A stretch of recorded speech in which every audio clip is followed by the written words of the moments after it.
welcome to this explainer. Today, we are setting up an exploration into a truly fascinating philosophical framework. We're going to look at exactly how our own human expectations actually warp our perception of time.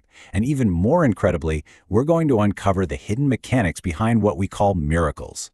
I'm genuinely super excited to share this with you because the source material we're examining today completely flips our everyday, mundane frustrations right on their head.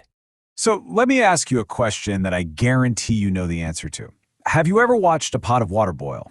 Seriously, it's the ultimate, frustrating, mundane reality of waiting, right? You just stand there, staring at the surface, waiting for those little bubbles to form, and it feels like an absolute eternity. Most of us just chalk this up to a boring household chore, but our source text suggests there's actually a much, much deeper lesson hidden right in this everyday experience. Okay, let's dive into this. To really understand it, look at the contrast we have here. On the left side, we have the natural process, water heating up and boiling at a totally normal, fixed physical rate. But then on the right, we have human expectation. You know the feeling? You're in a hurry, you've got pressing business to attend to. Well, the text explains that the clash between the rigid, unyielding natural process of the water and your own hurried, anxious expectation actually creates the psychological effect of time expanding. Your very desire to force the water to boil faster is exactly what makes the wait feel so agonizingly long. Now, what's really fascinating here is the solution. Remove that expectation. Literally just occupy your attention elsewhere for a moment, and what happens? The water boils in normal time. Sometimes it even feels faster, doesn't it? This beautifully illustrates that patience isn't just about grinning and bearing it. It's fundamentally about managing and releasing our rigid expectations. When we finally stop trying to force our own hurried timeline onto nature, time simply stops feeling so heavy. Section 1, the age of instep. You see, this micro-level frustration of impatience actually has some deep historical roots. If we look at the timeline over the last 100 years, our expectations for instant gratification have grown exponentially. In the 19th century, the steam engine drastically reduced travel time.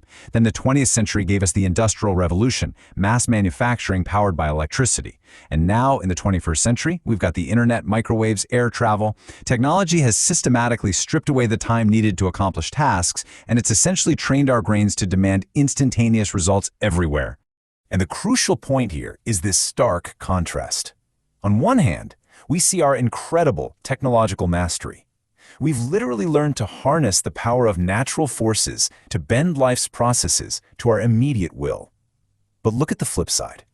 The text argues that we simultaneously suffer from deep spiritual ignorance. While we've mastered atoms and data, we're basically completely blind to the higher forces that actually determine our fate and destiny. We want our spiritual lives to move as fast as a microwave, but we have absolutely no idea how the machinery works. Section 2. Mastering spiritual laws. To understand these unseen forces, we're looking at the text's core framework, specifically Abdrashan's Grail message. It points out that, sure, we might be conceptually aware of spiritual laws. You've probably heard of the law of sowing and reaping, or the law of homogeneity, or spiritual gravity. But the text makes a really vital distinction. Being aware of these laws is definitely not the same as knowing how to tap into them. We know exactly how to tap into electricity to boil water faster, but we lack the practical knowledge to consciously shape or expedite our spiritual lives.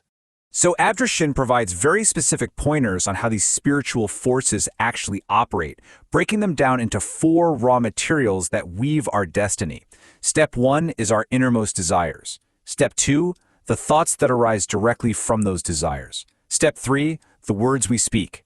And finally, step 4, our manifested actions. This is the precise mechanical sequence. The universe takes these exact inputs and systematically processes them according to strict, lawful cycles. And because these cycles are managed by forces acting in accordance with a supreme authority, no creature can interfere with the time determined for each process. We absolutely cannot rush it like an Amazon Prime delivery. Therefore, we have to wait patiently. This reality is perfectly echoed in that widely embraced Christian expression of faith, God's time is the best. It's a profound acknowledgement that these higher plans are never too early and never too late, despite all our human impatience. Section 3. Rethinking Sacred Time. Now, if we can't rush these processes, the text challenges us to completely redefine our measurement of time altogether. I want you to really absorb this quote from the source material. It says, "Sacred time is devoted to the heart, to the self, to others, to eternity." Sacred time is not measured in minutes, hours, or days. Earthly measures simply do not apply to spiritual fulfillment. Think about it. When you're waiting for a seed to sprout in the garden, looking at your watch is completely useless, right? You have to step out of chronological time and step into sacred time. So what do we actually do while we wait? Well, the text offers incredibly practical advice here. Don't just sit there agonizing over the boiling pot. Use this waiting time to reflect on those inner desires and thoughts you've sown. Ask yourself, what kind of harvest am I actually waiting for? Act accordingly in the present moment, and whatever you do, do not judge your expectations of fulfillment by earthly time. And I have to warn you, there's a massive danger in failing to do this. The greatest danger of our modern impatience is falsely believing that the law of sowing and reaping is just a myth, simply because it didn't fit our hurried, artificial schedule. If we interpret a delay as non-fulfillment, the text warns that we fall into massive self-deception. We might abandon our really good efforts just because the results weren't instantaneous, and that ultimately leads us down a path of severe, self-inflicted consequences. And this brilliantly illustrates Section 4, the mechanics of miracles. This framework perfectly explains how even the most extraordinary events fit into the picture. When we hear the word miracle, we almost always think of magic, right? Something that breaks the laws of physics. But the source text defines it entirely differently. A miracle is a process of development occurring with immense rapidity, but, and this is key, never acting outside or contrary to the laws of nature. It is flawless natural law, simply hitting the fast-forward button. Let me share Abdershin's exact explanation. He states, a miracle can only work itself out with flawless consistency in the course of events. Although it happens in the usual way, the only difference is that the process of development, which according to earthly conceptions should take a longer time, occurs with such immense rapidity that it appears miraculous.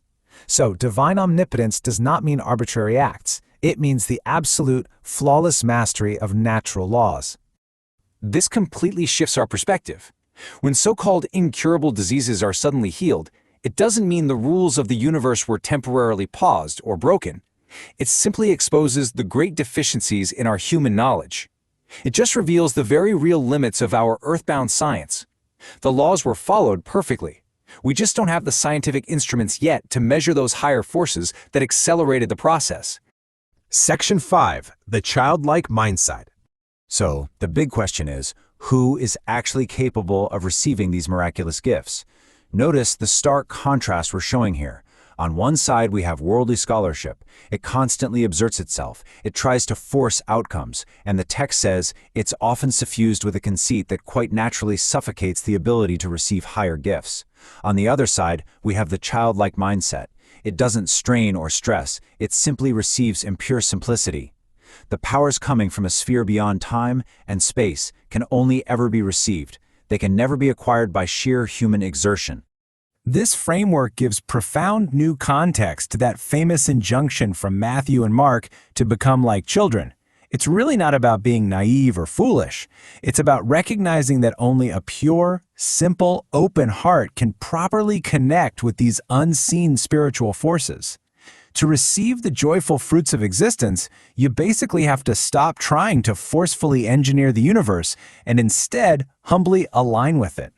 But actually, scratch that. There's one caveat. The text leaves us with this crucial and honestly kind of humorous warning. This child must not be an impatient child. Yes, we need innocence and simplicity for sure, but that absolutely does not equate to a toddler throwing a tantrum and demanding instant gratification. True childlike simplicity trusts the process.